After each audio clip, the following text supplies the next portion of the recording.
Alright, we're working on a little Briggs again here, and if you recall, when I took these valves out here, let me see which is which. I don't have my glasses on, I think it's just the exhaust. But anyway, the exhaust valve I had trouble getting out, you know, I actually had to pry it out and everything. And I was going to look in here, and I was going to start cleaning it out, you know, because the rest of the block is all clean and everything, so I figured maybe that has some carbon in there. But then I looked at the valve here and everything, and I cleaned the end up, and it actually just falls in place now. So there probably isn't any carbon in there. But anyway, here's the intake. And the intake I had to twist out a little bit, but it came right out. But you see right now, you know, it's not going in. I'll throw you up on a tripod and I'll show you why that's not going in. Alright, before I put you up on a tripod, I'll show you what I did here to the exhaust valve. I'm going to come real close. And if you look at the end here, from the keeper on the bottom there, being on there for so long, you know, it wore, it's not so much a groove as it made a little titty on the outside here. So it was right there. So I filed that little titty off, and you know, it goes right in. And that's exactly what we got going on here over on this intake valve right here. So if I hit that with a little bit of file, it should fall right in. So let me put you in there. You see it won't go in? I mean, I can slam it in, but it ain't gonna do us any good. Alright, let me throw you back on a tripod and we'll do something with that. Alright, let's take that out of there. And got a file right here. Doesn't take much.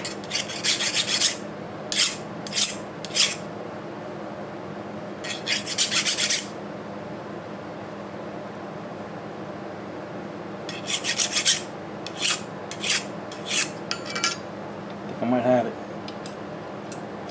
There you go. Fell right in. The cam is holding that up right now. There we go. See, whoa. Look at that. I can make that baby jump. So that's all it was. Wasn't any carbon at all, just a little bit of a titty. So you take that off and you're good as gold. Let me turn that down so it looks like it's hitting the bottom. There we go. And the valve guides are actually pretty good on that. Alright. Let's we'll take these out. I think we'll get everything together and we'll take a ride down to Mike's and let him cut the tops of them valves. Alright, meanwhile, let me kick this off of here. This bucket's just holding the top of this lid down a little, make it a little tighter.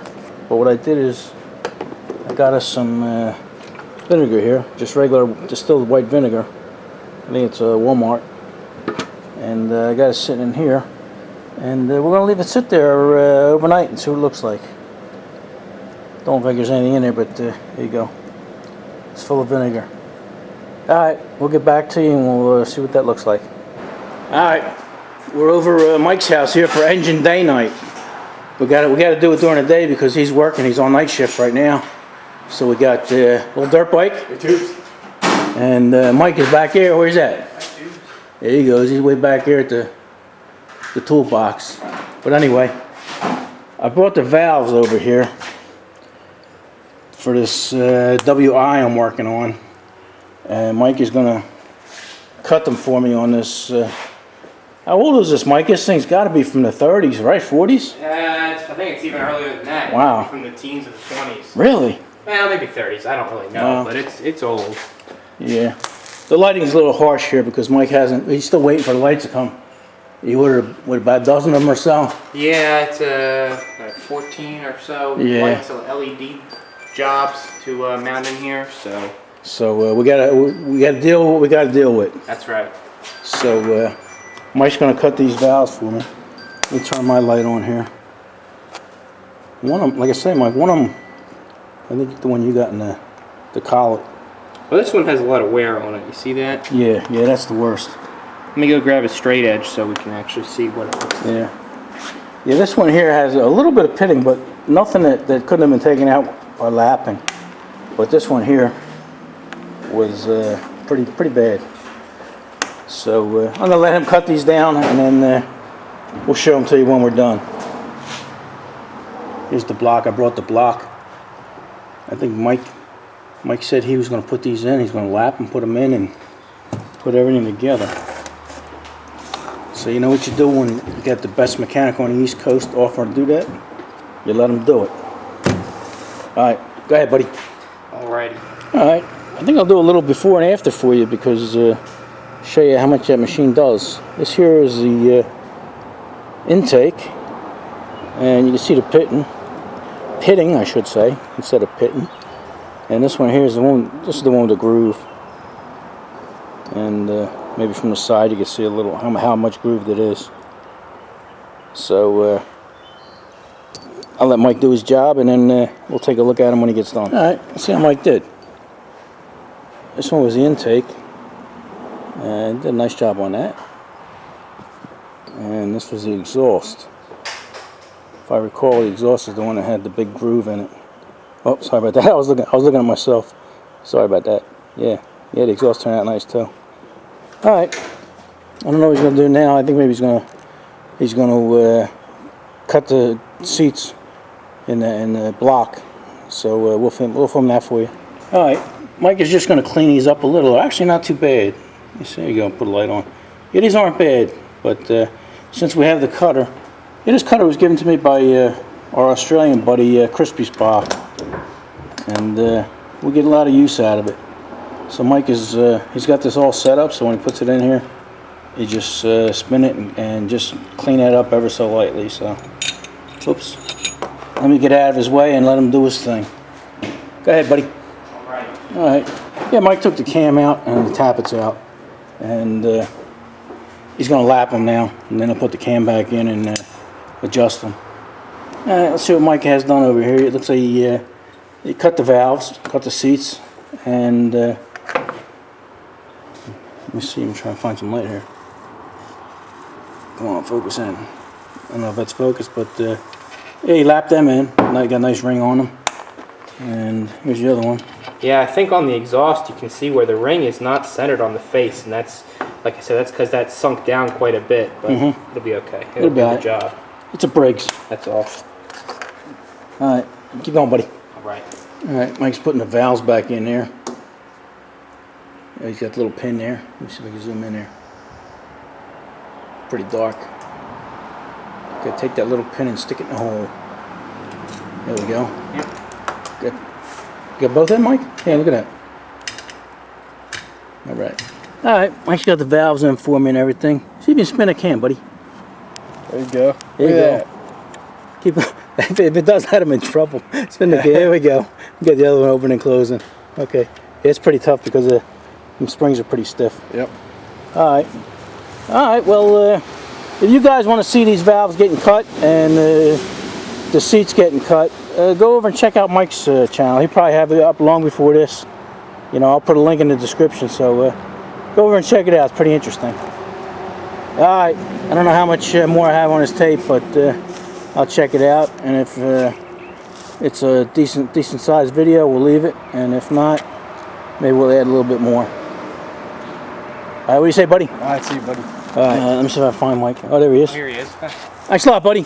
All right, anytime, buddy. Come on down. Get you straightened out.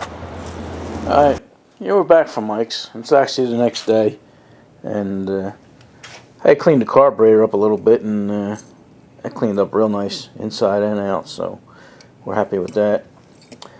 And while I was at Mike's, I give him the coil here to check out, and he checked it on the meter, and it looked like it, you know, it wasn't that great on the meter, you know. So we put a battery on it to see. You know, sometimes the meter doesn't tell you the truth.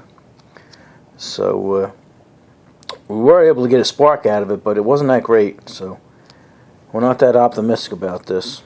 But I'm going to clean this up anyway, and we'll put it in there and see what kind of spark it gives us off the engine. And if not, then we'll replace it. You know, I hate to just replace it, you know, because It's not that these are getting rare, you know, or hard to find. It's just, you know, you hate to throw out something on these antique engines that's good, you know, just because it seems that way. So we'll put that in there and see what it does. But anyway, I don't know if you recall, but we took the gas tank and I put it in this bucket here with some vinegar. So let me throw you up on the tripod and we'll see what that looks like. You know, it's been 3 days. I had that soaking in vinegar for 3 days, and after a day I wasn't happy. It didn't even look like it was doing anything. So let's get a tripod and we'll see what it looks like after 3 days. Alright, gotta be careful because I had this pretty full. I had it in a plastic bag here because it's in this container here, and you think you snap these container lids on and they're you know, airproof or waterproof, but actually they're not. They sit on these little tabs, and whew, that's pretty powerful. Okay.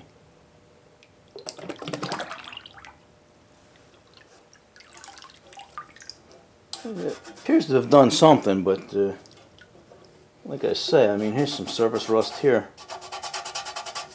and I guess if I hit that with a oh, this stuff's powerful. Alright. Yeah, if I hit this with a little wire brush, it may have done something, but not what I expected. I've had vinegar work better for me before. So I think I might have to put this vinegar back in the jar, and maybe we'll put some phosphoric acid in there. Yeah, because the inside, I'm not happy with the way it looks. Woo! Alright, let me get rid of this stuff before it kills me. Alright, yeah, I cleaned out the inside here, and I'm happy with it. I mean, it's all the scale is out, and it's solid. You know, it could be better. If it was an engine that I was keeping and really restoring, if it was worth something, I'd put some phosphoric acid in there and clean it up. Matter of fact, though, I'd probably even replace the tank, because